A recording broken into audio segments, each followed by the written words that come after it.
Welcome to Have You Read Any Good Books? I'm Mavis Applewater, and this is Author Chat. Today we are joined by author and artist Barrett McGill. A former nurse, Barrett is probably best known for her Damage series.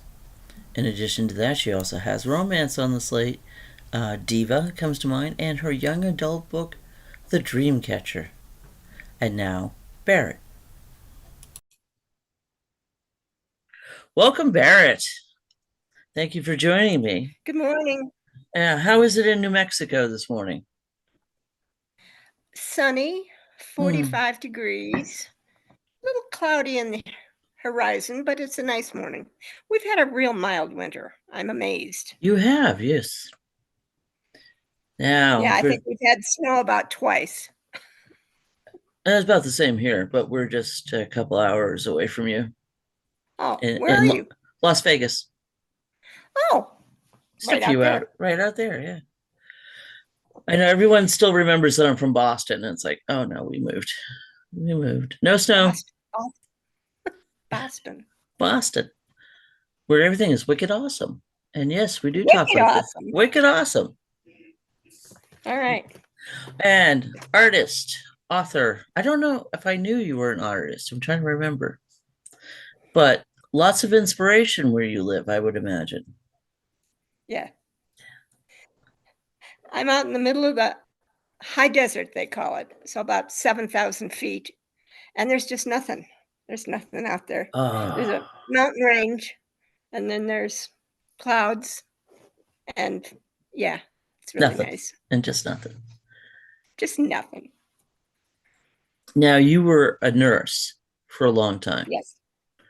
Now, did you feel that, well, I'm going to guess that had some inspiration, or at least the technical side of things for the Damage series, which is we're just saying it was five books. I thought it was 6 for some reason. There may be one more. I don't know. Hey. Well, there's 2 novellas that go with it too. Okay. I don't know if they count. Yeah. The backstory on that, and I will try to be brief, is I went to a medical conference.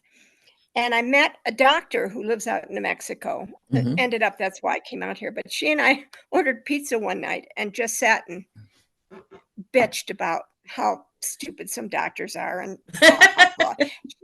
she was one of the very rare early ENTs. So she was not treated well, But anyway, So we got to talking about it, and I thought, wouldn't it be great if we could write a story about this evil bad guy that was doing all these things? And one thing led to another, and I came home and I started writing. And I don't remember even what I called it, but in the end I had, I think, I don't even know how many, 10 plot lines and 20 main characters. And it was epic.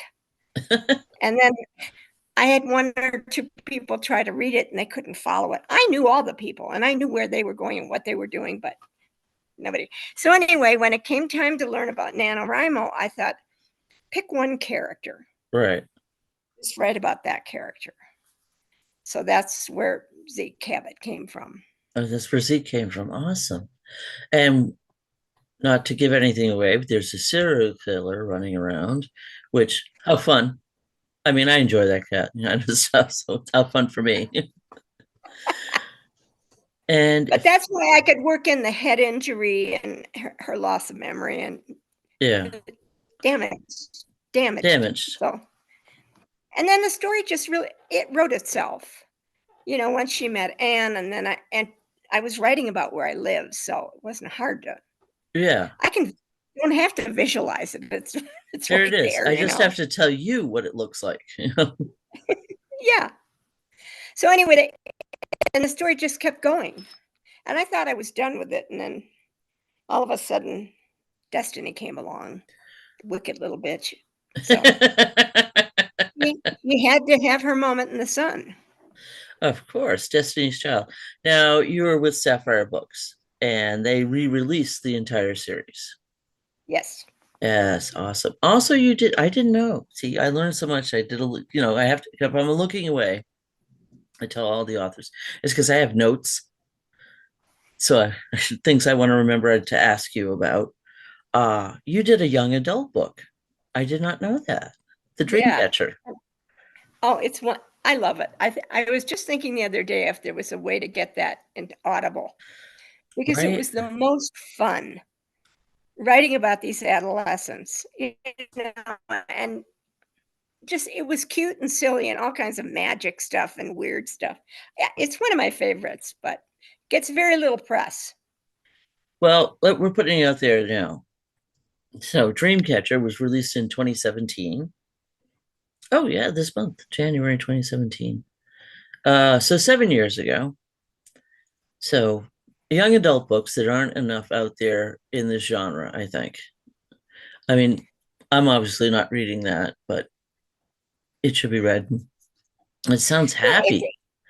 it's a fun book.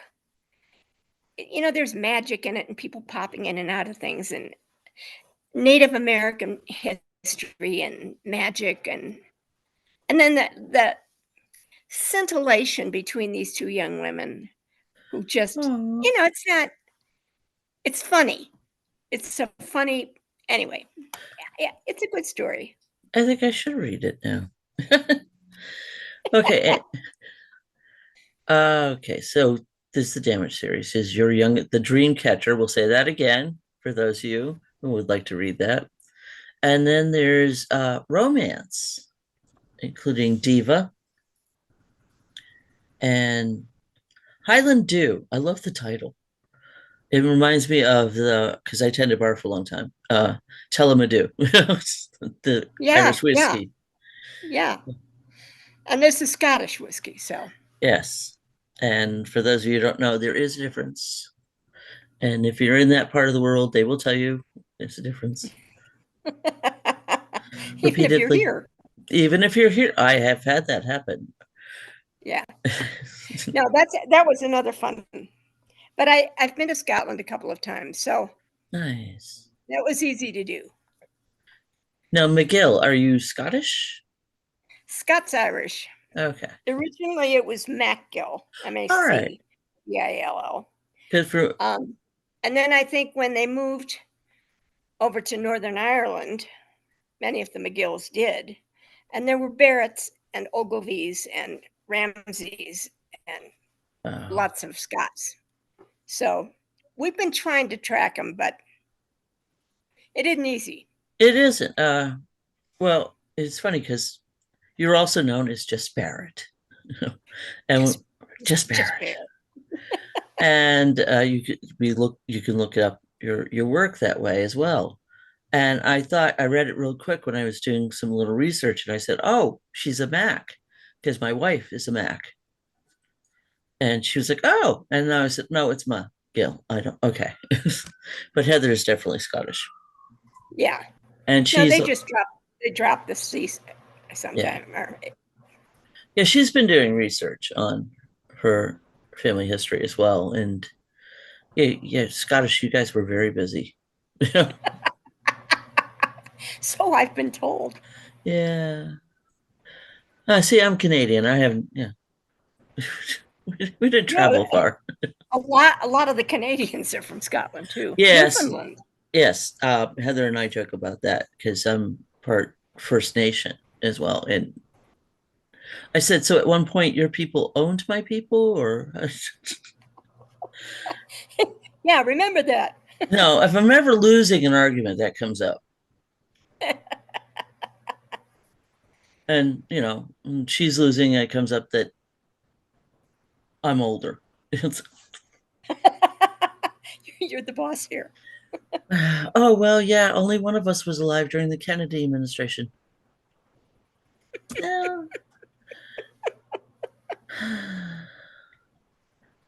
I just accept she's going to win. She's just going to win. Well, that's okay. It's fine. It's the way that goes, right? But romance. I love romance, and as we know, it makes the literary world go round. Well, yeah, for us. It does. It does. When it early on back in the day, you had to separate your genres. as I was told. I'm glad I didn't finish that book for her. um, that you couldn't mix things like mystery and romance. And now we watched in the Damage series how things evolve, and then but you can definitely mix all of that, Yes. all of it. It's all good.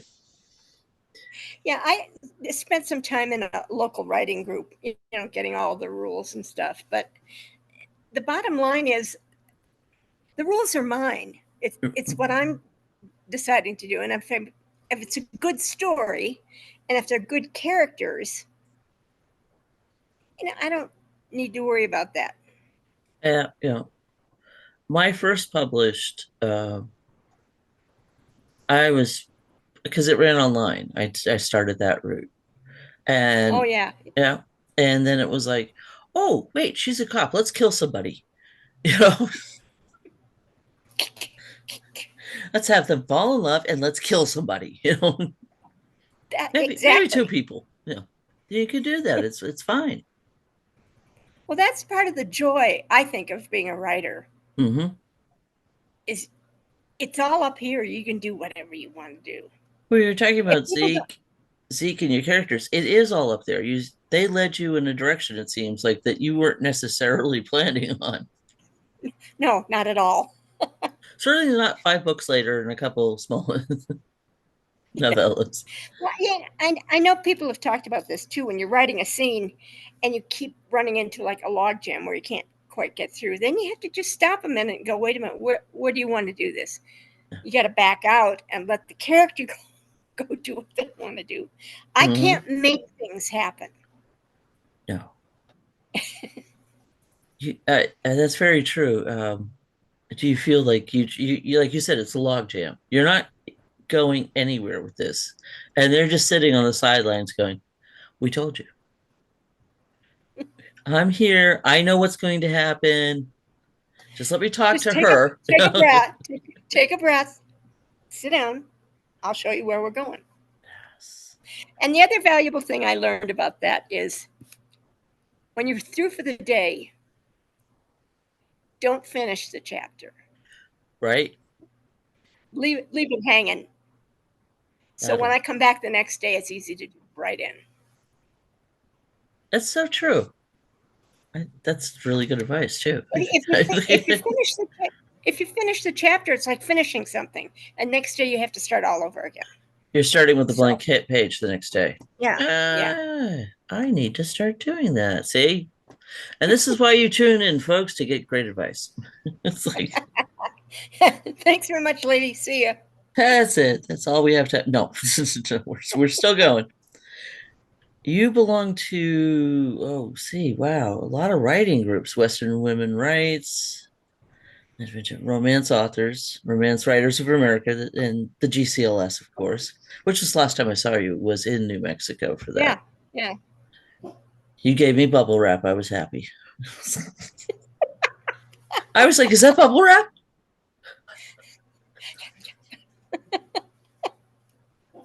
Yeah, I'm so easy to entertain. Where's Mavis? Oh, I threw some bubble wrap at her. She's gone. she's good. She's good for a while. And what was it? But I saw one that I had a question about. The organizations you belong to. Ah, the Petroglyph Society. Am I Guild? Am I Petroglyph reading that Guild, right? yes. Yeah. So New Mexico, great place for that, I'm thinking, Well, there is a whole. I haven't even been out to the park. It's on the west side of Albuquerque. Mm-hmm. The whole petroglyph thing. But it started out basically as a group of 4 or 5 of us that went out to lunch regularly, and still do.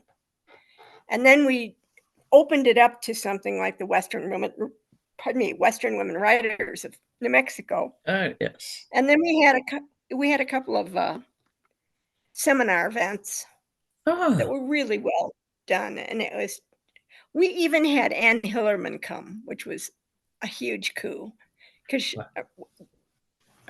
her dad was the famous Tony Hillerman, but she's a writer in her own right. Okay. Yeah.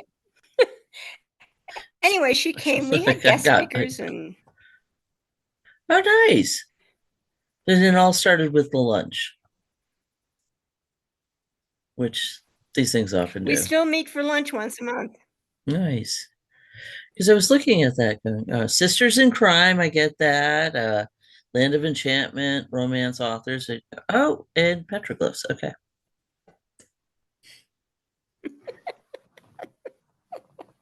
Well, when I started out, there was just so much I had to learn. Right. So that I didn't have 20 characters and 57 yet. So, but I don't do it anymore. Well, it's not unusual for the start of an idea to begin that way. Yeah. You get, it's like you because I didn't know anything. Who does? Yeah. I don't know anything. Writing was not my first choice in school or anything. I think art was my first, and then theater. Love theater. That's what my degree is actually in. Yeah. And That I love. Yeah, that's so much fun. And art, I did not know. I was at your website, Barrett writes. We're gonna have links for everything in the description, including your website, which has like one of your sculptures and a photo. You do photography as well. Oh God, yes, I can't stop myself. My phone has over 600 pictures in it right now. But when you live out here, because there's no trees, it's just sky. It's beautiful. So every time I walk out the door, there's something unusual. Whether it's the mountains or the clouds or the sun coming up or going down or raining or snowing or what, it's always different. Always different. So I get a little carried away. Well, these days you don't have to walk around with the camera. You have your phone. I have my phone and I wear it around my neck. There you go. A little. Oh, you do? That's so. Yeah. Because I used to carry it in my shirt pocket, and every time I'd bend over, I'd drop it on the floor. I was gonna say. So. I'm willing to bet you went through a few phones that way. No, actually, I'm short, so they didn't have to fall very far. No, the photography is wonderful, and I do a lot of jury rigging that, matting them, putting them together into. I was going to show you something. Oh, good.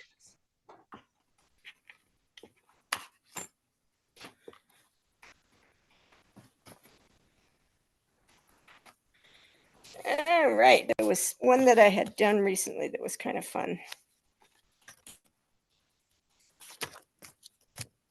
This is some of my stuff.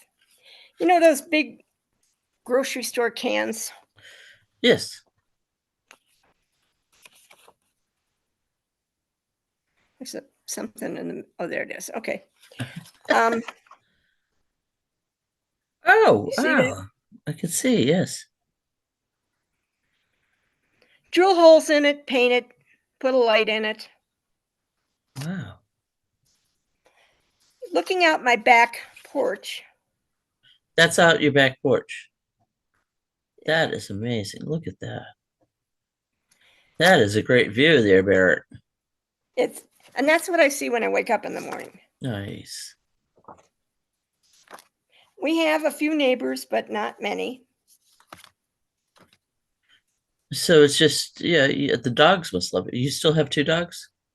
Nope, just one. Oh, that's beautiful. Oh, wow. Love the colors there. I can't. This. Now, I could see it. I don't know if everyone could, but the New Mexico sky, I mean, just absolutely gorgeous. It's unbelievable. And every day it's different. Every single day. So yeah, I'm happy here. All right, I'll put that away. Oh, no worries. But yeah, I mean, I'm same part of the country, but we're in a complex, so we don't get that. We get the mountains, we could see them. Yeah, But you can get out and go there. Yes, we do. Get out. Yeah. We'd like to take the dog out. Yeah. The stimulus that makes me want to start doing stuff. The cholla is a cactus that grows out here like dandelions. It's everywhere. And the cactus, that particular cactus can live like 35 years. Wow. Which is amazing with the wind we have, because we have pretty consistent 30, 40 mile an hour winds. So nothing grows very tall. There's beautiful wildflowers out there, but they're little short ones and they're in the grass. Because if they grew any higher, they'd be gone. So everything is kind of low, which is just fine with me. Yeah, I was going to say. Shorter, the better. Yeah. I like it. And with the wind, you have all the balloons festivals. Oh, yeah. That's amazing to see that. You know, it takes place on the other side of the Sandia Mountains. I'm on the east side. And there's a box, they call it the box, where the Sandias have come up and the river is there, the Rio Grande. And then there's a cliff on the other side. So it's like a gorge. So that causes some kind of magical heating and cooling of the air. So the balloonists can go up to a certain level and the wind will carry them south. And if they go up higher, it'll carry them north, right back to where they started. Wow. I don't understand it particularly, but that's what makes that box so important, that they can come back to where they started. Oh, that's amazing. Sometimes they drift over the mountains and they end up in my backyard or somewhere. Sitting out. They're so beautiful to watch. Oh, and they're quiet. It's amazing. It is. Wow. I wanted to see, but we didn't get out much, you know, when you do the conference thing, and we had some unforeseen circumstances. So we didn't see as much as Albuquerque as we had wanted to. Yeah, you had surprises. Yeah, we'll be flying in next time we go somewhere. We'll be flying in, or renting a car. I wish they would come back here, because it didn't. Circumstances were a little messed up all the way around, and we didn't get we, the ground crew, did not get a chance to do the things we wanted to do. I had because we planned for 2 years. You know, what was that movie that Nat Burns was talking? The Whistlers, Whistling Code. That was from a group of women from lesbians in New Mexico. Yeah. I think it was the Whistle. Yep, that Natty had told me about. Yeah, it was a special code they used, and all the women knew it. Nobody else understood what it was, but yeah, back when they could still lock you up for being a lesbian. Yeah, that day may come again. You never know. Oh no, we live in fear of that. We were like, are we still married? Every 4 years we have to worry about it. Yeah, look at the calendar. There's some moments that I'm glad I'm the age that I am. Yeah. So anyway, so it's a lot of inspiration around you for your art and your photography. Well, also art and your books. I mean, just look outside or walk out your back porch, and there it is. Or walk anywhere, or get together with friends, or there's a kind of peacefulness. I mean, Albuquerque is a big city, technically, but I'm 30 miles from there. Oh, okay. So I'm up a few thousand feet and 30 miles east of it. So I'm on the other side of the mountains. So it's just a rural little community here. Well, it sounds like a very nice, very calming experience. We do have a Walmart, you know. So you got all those fancy city things? We're okay. Yeah, you betcha. We got the Walmart. Oh my goodness. No, I love it. I love it out here. And my family is in the Midwest, and I went back just so I could meet my grandnephew. But I couldn't. It was noisy. It was crowded. It was expensive. I couldn't wait to get home. Yeah. Kind of spoiled. But you bring the kid out here. That's actually how we ended up out here. We had our niece and her husband were having a baby. And let's try Vegas. Oh, look, we don't have to shovel snow. Okay. We'll stay for a while. We get snow once in a while, but if you wait like a day or two, the wind comes, blows it right off. Right off, yeah. I love that. We had one snowstorm here in Vegas, and everyone was panicking. And like I said, I grew up in Boston. I'm like, oh, please. We were back east. I wouldn't even be putting my boots on right now. No. Yeah, really. You guys don't know what snow is. I was in the Midwest too. I grew up in Chicago area. I know what snow is. Yes, Chicago. Lake Michigan taught me a lot. You know what wind is. You know what snow is. Yes. Traffic. That's what I love about Chicago. Is so much like where I grew up. You have all that plus great art, good restaurants, and sports teams. Yes, that too. And for a while, they never win. And then wow, we did what? Go Cubbies. Yes. And Kate Sweeney will back me up on this. I'm a Cubs fan. I think every Red Sox fan is a Cubs fan because we understand you. We've been there. Yeah. We were with you on 2016. Best rain delay ever. Yeah. I think I added that in a book or something. It's like, we gotta talk about it. Yes. No, with the Dreamcatcher, which now I'm really interested in this story. What inspired you to do something for a young adult other than it was just a fabulous sounding story? I have a friend that I used to have regular phone calls with weekly or something. And I don't know why we got to talking about Native American magic stuff. And anyway, somehow it turned out that we started writing notes about that. And I'd send mine to her and she'd send hers to me and back and forth. And then we would evolve into something else. And I've never wanted particularly to have pictures of my characters because I like people to settle on something of their own. But I was going through pictures and I found two that I thought looked like the characters in my head.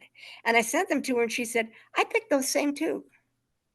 Wow. And I thought, so anyway, we went back and forth and it would grow all these scenes. We'd start with some mystical thing about them walking into a magic shop. And then there was birds flying around trying to kill them, and little old lady in a yellow suit that just magically shows up and disappears. And it sounds awesome. Little teenagers just doing their thing, but it's a fun story. So it sounds fun. Now, okay, so we never went anywhere because there's not enough romance in it. Well, yeah, like we said, romance does make it go around, and it does. It's one of those things. It's like the whole speculative fiction where you have fantasy when that will go so far, but unless somebody falls in love at a certain point, that's it. That's what you got. I moved so far away from the whole romance thing. The closer you get to 80, the more you don't pay attention to that. But what I'm doing now is cozy mysteries. I have stacks of Audible cozy mysteries, and I just love them. I love that stuff. And now with Audible, and some of your books have been released on audio as well. Highland Dew. Yeah. Yeah. Highland Dew and Diva were both I was lucky because the gal who did Diva had been an opera singer. Nice. And so she actually recorded one of her songs that we could put on the audiobook because she had the rights to it. Awesome. So at the end of the book, we have music at the beginning and at the end because she was able to do that. Yes, in her music. So that worked out really well. Yeah. And she understood what I was talking about the theater and about their rehearsals and how the songs that were in it. And she did an incredible job. You touched on so many points, having that kind of background, not singing, because that never happened for me. Sad.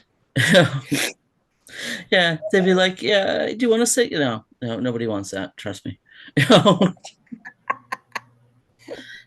But I noticed that in Diva that you hit all the markers. It's just like, yeah, this is exactly what it's like. It just really is.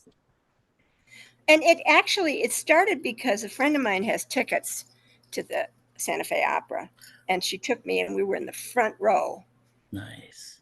For one of the operas, and I was 15 feet from, Natalie Dessay, actually. Wow. Anyway, and that lasted for me for years. It was in my head, the visions and everything. It took a couple of years, but I thought I have to write something about that because it's such a vital. It's an outdoor theater, Right. And it's but just amazing. Still chills down your spine, I'm sure. Yeah. Being that close to heaven. So when I wanted to write this girl's story, it was easy to know what those feelings were. Right. I just had to put myself in there and walk through it. It's such a variety of work, and so many things seem to have inspired you, like A Night at the Opera or your former career and Friends. And it's just amazing. We are running a little short on time, but thank you for sitting down with me, Barrett. Oh, it's fun. It is. It's been a long time since I've seen you, so yeah. I think this kind of stirred the pot for me to get my butt back in. I've got 3 books waiting. 1 book and 2 novellas that I have to get done. Well, get on, yeah. But I've just been off in that craft place. I get up and I have ideas and I see things and I want to make them and do it. Well, I am hoping that you will be sharing your written talent as well again soon. I think my publisher would be very happy if I did that. Oh, she's a nice lady. She actually did one of these with me. So yes, so thinking about this means I got to get my ass back and finish those stories anyway. Excellent. I'm looking forward to that, and I am going to have your website, which you also post some of your photography. Barrett Writes is going to be in the description below. You got something else you could show us? I also have to get back to making frames. Oh, wow. Look at that's just amazing. These are Zentangles. Oh. I feel like such a slacker. I saw these beautiful. once, and there's no plan. You just do whatever you want to do. Right. But there's 9,000 of them online. So if you ever want inspiration about what to do, right, you just have to go in and put Zentangles in or Tangles, and hundreds of thousands of people do this. Wow. It's just pen and ink. That's all it is. You make it sound so simple. There are those of us who also don't have talents in there. As I explained, I can make a really great margarita, and I can tell a story, Sometimes while making a margarita. Now the margarita would inspire me right there. Yep. All right. I won't keep you any longer, but thank you very much for taking time. Thank you for joining me, and I had a blast. And hopefully I will see you again in the near future. All right. And I will let you know if I get those books finished. Okay. Thank you again, Barrett. Thank you. Bye-bye.